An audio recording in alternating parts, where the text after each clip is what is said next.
नमस्कार दोस्तों, बहुत बहुत स्वागत है आपका अपने चैनल स्टडी 92 पर। मेरा नाम अमरीश कुमार। दोस्तों, आज मैं आप लोगों के सामने ग्रामर, इंग्लिश ग्रामर लेकर आया हूं, जो कि बहुत ही ज्यादा इंपॉर्टेंट होता है। प्रत्येक एग्जाम में ग्रामर पूछता है। तो हमें क्या करना है, हमारा बेसिक जो है, बेसिक कंसेप्ट जो है वह क्लास 10th के लिए है। तो क्लास 10th के लिए जो ग्रामर है वो बहुत ज्यादा इंपॉर्टेंट है, क्योंकि ग्रामर से लगभग 35 नंबर के प्रश्न ऑब्जेक्टिव जो है उससे पूछा करता है।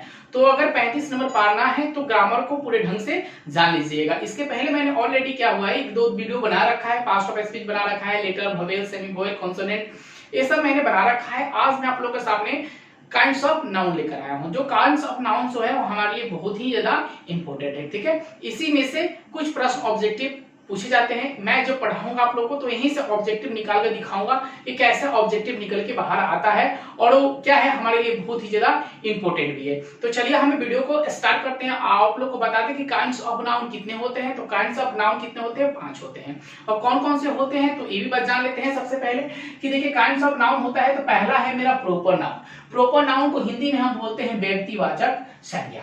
यानी प्रॉपर नाउन को इंग्लिश में क्या हिंदी में बोलते हैं, व्यक्तिवाचक संज्ञा। यहाँ व्यक्तिवाचक संज्ञा जो है इससे हमें क्लियर बाहर निकल के आते हैं। व्यक्तिवाचक संज्ञा जिसे खास वस्तु, व्यक्ति, स्थान के नाम का बोध होता है उसे हम क्या कह सकते हैं, व्यक्तिवाचक संज्ञा कह सकते हैं, ठीक है।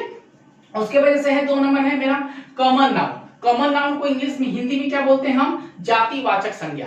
यानी कि पूरे जाति का बोध हो, यानी पूरे जाति का क्या हो, बोध हो, उसे हम क्या कहेंगे, जातिवाचक संज्ञा कहते हैं। जैसे कि बॉय, बॉय का एक जाति होता है, गर्ल का एक जाति हो सकता है, आर्मी एक जाति हो सकता है।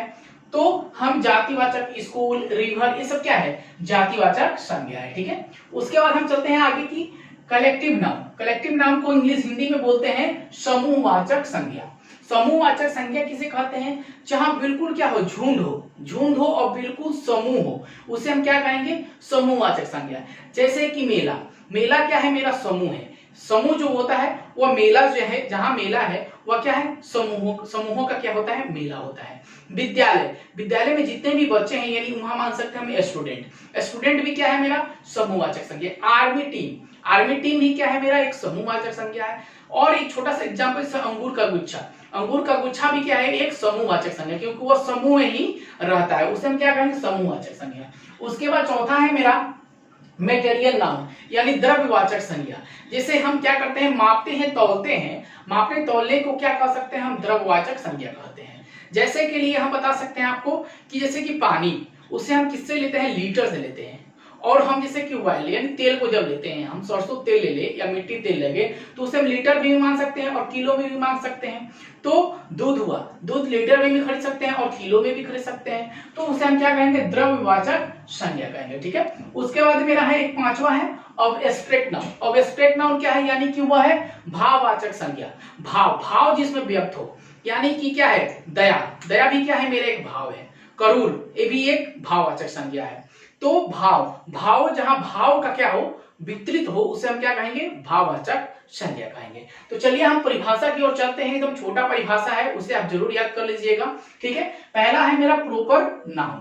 प्रॉपर नाउन किसे कहते हैं, a proper noun is the name of particular person, place और एनीथिंग।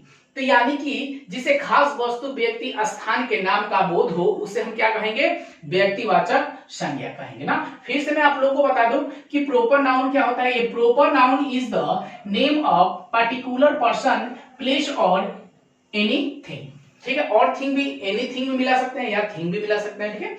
उसके बाद उसे हिंदी में बोलते हैं, हिंदी में परिभाषा है, किसी खास वस्तु, व्यक्ति, स्थान के नाम का बोध हो, उसे हम क्या कहेंगे, व्यक्तिवाचक संज्ञा कहेंगे। जैसे में कि राम, राम क्या है, एक व्यक्ति है, तो राम मेरा क्या हो गया, प्रॉपर नाउन, ठीक है। उसके बाद पटना, यह क्या है, एक प्लेस है, तो भी क्या है, मेरा प्रॉपर नाउन है। उसके बाद इंडिया, यह देश का नाम है, तो क्या है, प्रॉपर नाउन है। उसके बाद गंगा, गंगा नदी जो है वो भी क्या है, प्रॉपर नाउन है। ETC बहुत सारे इसमें मिल सकते हैं, ठीक है। उसके बाद चलते हैं हम आगे, कॉमन नाउन। कॉमन नाउन को डिफिनेशन में दे सकते हैं कि common noun is the name given in common to every person और थिंग। कॉमन नाउन को इंग्लिश में डिफिनेशन है कि common noun is the name of given common to every person और थिंग। उसे हिंदी में बोलते हैं जिसे पूरी जाति, जिसे पूरी जाति का बोध हो उसे हम क्या कहेंगे, जातिवाचक संज्ञा कहेंगे। जैसे में यहाँ लिया है बॉय, बॉय एक जाति है, जितने भी लड़के हैं वह क्या है, एक जाति है। उसके बाद गर्ल यानी कि लड़की, लड़की भी क्या है, एक समूह जाति है, लड़की की भी जाति होती है, और जो जितनी भी लड़की हैं वो सब क्या है, जाति है। यहाँ वुमेन भी मिला सकते हैं, औरत भी मिला सकते हैं। उसके बाद काऊ है मेरा, काऊ गाय है, गाय की पूरी क्या है, जाति है। उसके बाद डॉग है यानी कुत्ता जो है उसका भी जाति होता है। उसके बाद स्कूल, प्राइवेट और सरकारी हो स्कूल है तो स्कूल है। उसके बाद गंगा यानी कि रिवर, etc। अब हम आगे चलेंगे कि प्रॉपर नाउन के बाद हमें जानना है कॉमन नाउन के बाद जानना है कलेक्टिव नाउन, मटेरियल नाउन और एब्स्ट्रैक्ट नाउन। तो एकदम बिल्कुल छोटा डिफिनेशन है, तो चलिए हम इसे क्लियर करते हैं। सबसे पहले आप स्क्रीनशॉट इसका ले लीजिए, ठीक है। कलेक्टिव नाउन के बारे में जानेंगे हम कि कलेक्टिव नाउन क्या होता है। तो एक collective noun is the name of group of assemble और थिंग। बिल्कुल आसान है, इसे याद कर लीजिएगा। ये collective noun is the name of group of assemble और थिंग, यानी कि समूहवाचक संज्ञा किसे कहेंगे, जिससे झुंड या समूह का बोध हो उसे हम समूहवाचक संज्ञा कहेंगे। जिससे समूह या झुंड का बोध हो उसे क्या कहेंगे, समूहवाचक संज्ञा कहते हैं। जैसे के लिए मैंने रखा है क्लासरूम जो होता है उसमें बॉय और गर्ल दोनों होते हैं, और जिसमें जनसंख्या क्या होती है, अधिक होती है, वहां क्या होता है, झुंड होता है यानी समूह होता है। तो उसे हम क्या कहेंगे, क्लास को मान सकते हैं समूहवाचक संज्ञा यानी कलेक्टिव नाउन मानेंगे। उसके बाद क्राउड यानी कि भीड़ भाड़ जगह जो होता है, जैसे मेला बाजार हुआ, वह क्या है, समूहवाचक संज्ञा है। उसके बाद आर्मी का टीम जो है वह समूहवाचक यानी उनकी समूह की संख्या होती है, ठीक है। उसके बाद फैमिली है, फैमिली भी क्या है, एक समूह है। छोटा भाई, बड़ा भाई, चाचा चाची, नाना नानी, दादा दादी, भैया भाभी, वो क्या है, समूह का रूप है। उसे फैमिली भी क्या है, मेरा एक समूहवाचक संज्ञा। उसके बाद बंच मीन्स होता है गुच्छा, गुच्छा भी क्या है, एक समूह में रहने वाला है। उसके बाद हम चलते हैं आगे। मेटेरियल नाउन होता क्या है ये जान लेंगे। A material noun is the name of material substance, या material noun is the name of material substance जो होता है वो मटेरियल नाउन का डिफिनेशन होता है। मटेरियल नाउन हिंदी में हम कहते हैं द्रव्यवाचक संज्ञा, जिसमें मापने या तौलने का बोध हो, जिसमें मापने और तौलने का बोध हो उसे द्रव्यवाचक संज्ञा कहते हैं। जैसे के लिए क्या है, वाटर है, वाटर यानी कि पानी, ठीक है। उसके बाद मिल्क, मिल्क मीन्स होता है दूध, इसको हम लीटर में भी ले सकते हैं और केजी में भी ले सकते हैं। उसके बाद गोल्ड, सोना, सोना केजी में हम खरीद सकते हैं। ऑयल मीन्स तेल, तेल हम लीटर में भी ले सकते हैं और किलो में भी ले सकते हैं। उसके बाद राइस केजी में ले सकते हैं, ठीक है। उसके बाद मेरा है एब्स्ट्रैक्ट नाउन, ठीक है। An abstract noun is the show off quality state of action. बिल्कुल आसान है, एक लाइन में। An abstract noun is the show quality state of action, इसका डिफिनेशन हुआ। और हिंदी का डिफिनेशन हुआ कि जो शब्द अवस्था अथवा गुण बतावे या भावों को व्यक्त करे। यहां देखिएगा, जो शब्द अवस्था कोई भी हो, ठीक है, अथवा गुण बतावे, उसके गुण बतावे या भावों को क्या करे, व्यक्त करे, उसे हम क्या कह सकते हैं, भाववाचक संज्ञा। जैसे के लिए है गुडनेस यानी कि अच्छाई।